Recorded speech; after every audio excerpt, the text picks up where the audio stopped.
Donc si je résume ce qu'on vient de voir, qui était un ordre et un choix subjectif, mais il y en a un paquet des trucs comme ça. J'ai fait des choix de cœur en fait, voilà.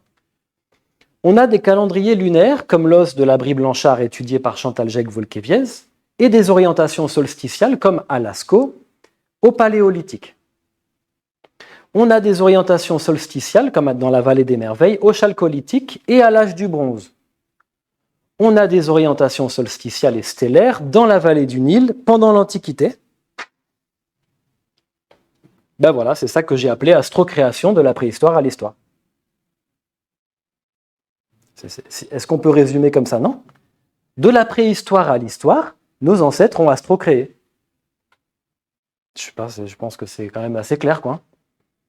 Depuis les conclusions de Marcel Baudouin au début du XXe siècle, les découvertes de monuments astrocréés se sont succédées. Et là encore, c'est un choix de cœur. Il y en a tous les mois, quoi. Vous connaissez Nabta Playa, ça a été découvert en 1973 en Haute-Égypte. Donc ça, c'est la frontière avec le Soudan actuel. Le site, celui-là, c'est-à-dire ce cercle en particulier qui est astrocréé, il est daté à moins 4500. La région était déjà... il y avait déjà des hommes en moins 10 000, moins 9 000 ans.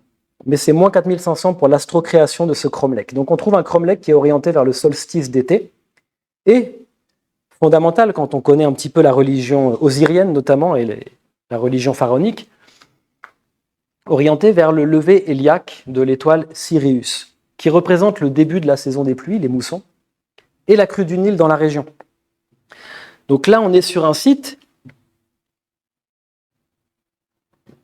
qui est astrocréé 1500 ans avant que ne débute la religion pharaonique, qui commence moins 3150, moins 3000, qui est bâtie, cette religion pharaonique, sur la constellation d'Orion et le lever héliaque de l'étoile Sirius, puisque quand cette étoile se lève vers le solstice d'été, à l'époque dans la région, le Nil est en crue, c'est un miracle, quoi. Donc forcément, ça devient le premier jour de leur calendrier, etc., etc. C'est le nouvel an égyptien, le lever héliaque de l'étoile Sirius. Voilà, mais là, on a un site qui indique ça 1500 ans avant que la religion pharaonique commence. Est-ce qu'il y a une continuité entre les deux? C'est la question. Tant qu'on n'a pas de documents de pierre, on ne peut pas l'affirmer. Mais c'est possible. On sait que beaucoup de récits égyptiens eux-mêmes disent qu'ils étaient d'origine soudanaise, pour prendre un terme actuel, mais qu'ils venaient du sud, les premiers pharaons. Pourquoi pas? Peut-être qu'il y a une continuité. En 2003, en Allemagne, le site de Gozek est mis à jour. Donc lui, c'est moins 4800, la datation pour le début de cette astrocréation. Encore plus vieux que Nabta Playa. Ce cromlech, il est orienté vers les solstices d'été et d'hiver grâce aux ouvertures en fait, qu'il a sur les côtés. Et une remarque comme une autre, il a été bâti à peu près 500 ans après l'arrivée de fermiers dans la région. Peut-être que ça a un sens.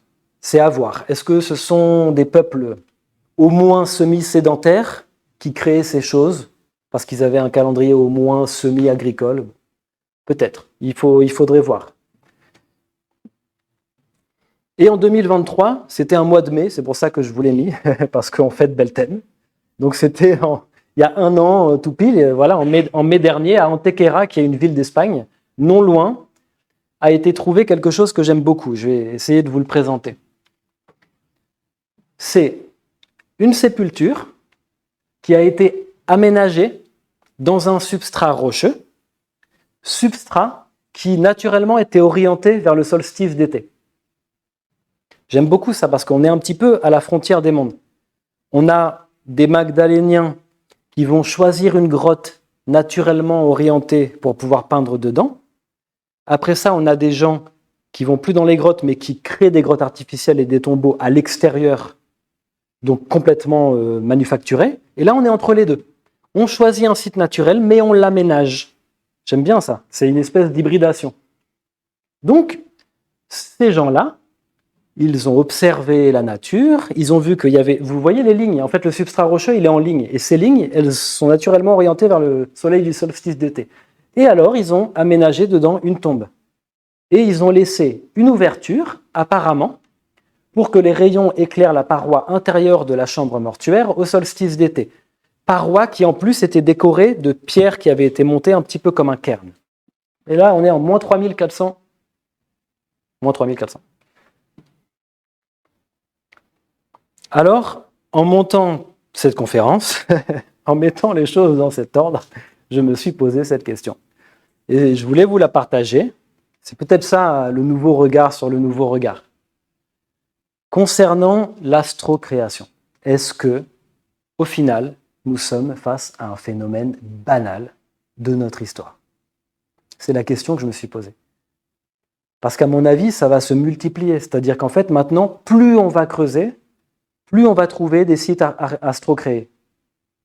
Et en plus, maintenant que les domaines de recherche s'ouvrent un petit peu plus, même si c'est dur, à l'archéoastronomie, plus il y aura des archéoastronomes qui seront dépêchés au milieu des équipes archéologiques, et plus ils trouveront, plus ils diront ce contenu, il est astrocréé. Vous voyez? Donc à mon avis, ça va s'amplifier tout ça. Mais ça, c'est ce qu'on a vu, c'est déjà, j'ai choisi juste moi un minimum de trucs. Il y a de l'astrocréation partout. Et si en fait on était face à un phénomène tout à fait banal, c'est-à-dire que peut-être que rien à l'époque n'était au-dessus du ciel pour eux, rien ne dépassait ce qu'ils avaient au-dessus des yeux, et donc ils astrocréaient. Ils mettaient les choses en relation avec ça, quoi.